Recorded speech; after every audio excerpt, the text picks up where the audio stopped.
Nous sommes ici sur le lac de Grandlieu, la deuxième réserve ornithologique de France après la Camargue qui s'étend sur près de 7000 hectares en hiver. Ici vit une guerrière invasive, l'écrevisse de Louisiane. Elle est capable de rester plusieurs jours sans oxygène, de traverser les routes, de parcourir des kilomètres. Alors ici, on tente de la réguler. Il est interdit de la transporter vivante, sauf si l'on est pro. L'écrevisse de Louisiane, on peut la pêcher, on peut la manger aussi.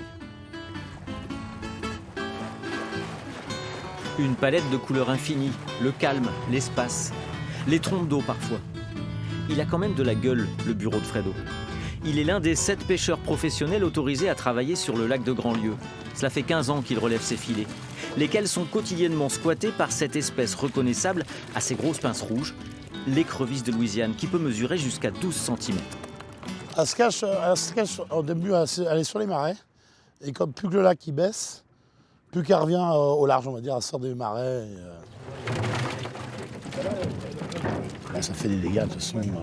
Nous, quand on a beaucoup dans un filet, tout le poisson qu'il y a avec, il est mort. Les anguilles, que ce soit le poisson, brochet, sande, gardon, tout est mort. S'il y a trop d'écrevisses, s'il y a 15 kg dans un verveux, tout est mort. Prolifique, elle peut porter jusqu'à 600 œufs par ponte plusieurs fois dans l'année, mais légèrement en déclin. Depuis 2 ans, l'envahisseuse est moins présente. Ses prédateurs, les hérons, cigognes, loutres, les gros poissons carnassiers, se sont peut-être adaptés, eux aussi. Comme il y en a moins, les tarifs ont augmenté, puis on arrive à la valoriser un peu plus qu'au début, parce qu'au début, déjà on n'avait pas le droit de la transporter vivante, donc maintenant on a le droit de la transporter vivante aux restaurateurs. On essaye justement de développer le commerce sur l'écrevisse pour arriver à la vendre, parce qu'on la pêche, donc...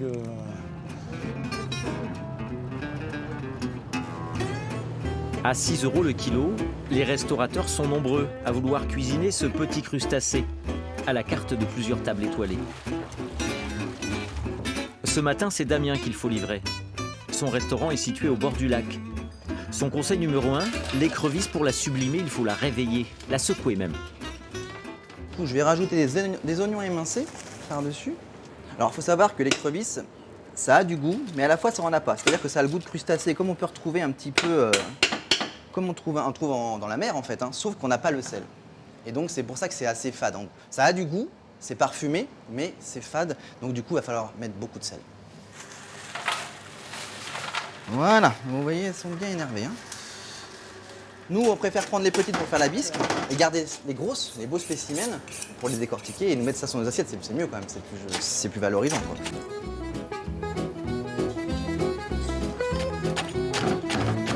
Dans l'assiette, on va avoir une bisque d'écrevisse, des petits toasts de pain qu'on va faire rôtir au four avec un pistou au basilic, une petite rouille qu'on mettra par-dessus, les écrevisses qu'on a décortiquées tout à l'heure, et par-dessus ce flanc de fenouil qui est au milieu de l'assiette, on viendra rajouter notre dernière écrevisse qui est entière avec la queue qui a été décortiquée tout à l'heure, et en déco finale, un petit spaghetti frit pour rappeler les antennes de l'écrevisse, tout simplement.